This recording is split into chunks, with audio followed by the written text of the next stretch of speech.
Welcome to the AmeLiaRun channel. My name's AmeLia, and today I will be doing a review of the Adidas Supernova Rise 2. This is a shoe I purchased for myself from Adidas's outlet store on eBay's website in my size of 8.5M. Like all of my reviews, I'll be going over the nerdy details for the shoe and discussing fit, predicting the durability, ride, versatility, and value of the shoe. It's made with the hopes of creating an accessible resource to assist runners of all level 6 experiences in their search for the right fit. My reviews are time-stamped for easier reference regardless of where and when buyers are shopping.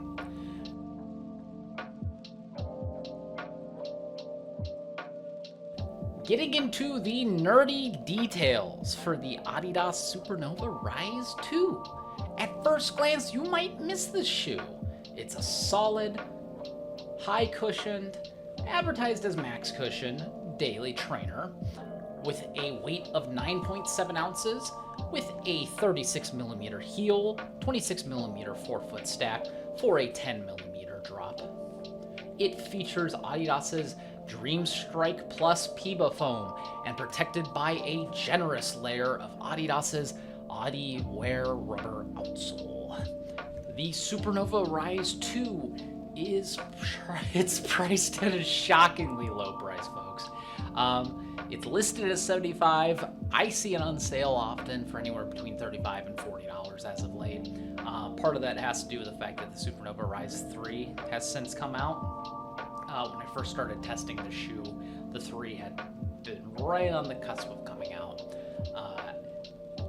I wouldn't be surprised if, people can get it for like 30, 40 bucks by the time this goes up. I will say regarding fit, it fits true to size. Didn't have any issues dialing in a fit. The only thing I could say is that the tongue here, it's made of like a mesh material. It could be a little challenging dialing in a good fit. I had to kind of mess around with where I usually place the laces because I always try to open up some space for my midfoot. But once I did that, it was pretty smooth sailing, honestly. I will say as well that projecting durability for the shoe, this thing has been through some pretty rough winter runs. I took it out in salt, I took it out in snow, ice, all sorts of slush in between, and then took it out on like a, average, not bad day on the road. Only things I really didn't get to test it on were freshly wet roads for like rain, like spring rain, and then also hot weather. I could imagine this material for this shoe, probably a bit of a heat sauna, but your mileage might vary, literally.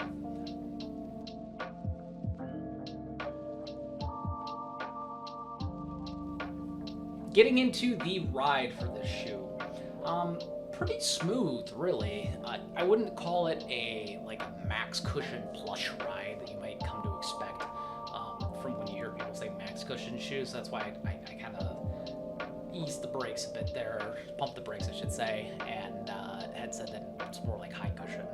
I wouldn't call it like a speedy daily trainer, but I wouldn't call it the plushest either. I think it's just enough cushion. It's a good amount of cushion. I think it's perfect in that kind of middle ground in the sense that if you're a faster runner, you might like this for easier runs. If you are somebody who just likes daily miles, or you are looking for something maybe a little easier going, this is a pretty good option too, without having to have it be this big max stack 10, 11 ounce shoe, right? This might be a good alternative for some folks in that regard. With that said, I think that goes into versatility, right?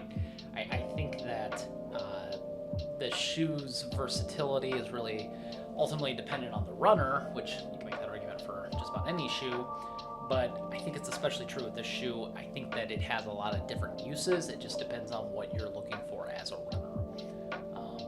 Me personally, I used it as a daily trainer. I had some other options for easier days. I would say this would be comfortable for an easier day, but I definitely wouldn't use it for like a speedy day necessarily, right? right? So I think that's a pretty reasonable range to be in for a shoe as far as versatility. Something for daily or easy miles to get you kind of tick up the miles on your training cycle. And I think going into value with that, I think the shoe's a no-brainer, especially at $40. I think the shoe's as reliable as like a $150 shoe. I'd say it's definitely as reliable. I was thinking it might be. No, it's definitely as reliable as a $150 shoe. Really, I'll say it with my chest. Especially for $40, you're getting $100 of value right there. Just comparing the prices, right? Definitely worth trying. I can say like if you see this on sale, like on like an eBay outlet for like Adidas, if you're like on eBay, Amazon, you see this discounted and you're like, it's just enough bones that I wouldn't mind just taking a swing at it, but I don't necessarily want to get burned on it. Take a swing. I think you might like it.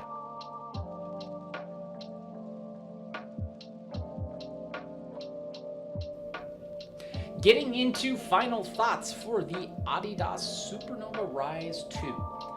I think the Supernova Rise 2 is a surprise hit. I think it's a great shoe for runners of a lot of different skill levels. Beginners, artisans looking for something to be a road mile hog. I think there's a lot more to it than meets the eye as well. And I think it stands out as a reliable daily trainer at a remarkable budget price. If I had like an A6 Nova Blast 5, typically like $150, I'm just picking on a shoe here, and like suddenly it was $50, I'd be like, yeah, you should probably get the Nova Blast. I feel like that same kind of discussion has to be here with the Supernova Rise, because again, I feel like this is a $150 shoe marketed for $40 and $75 if you end up having venturing out to get it for a higher price. But even then, I feel like it's great value.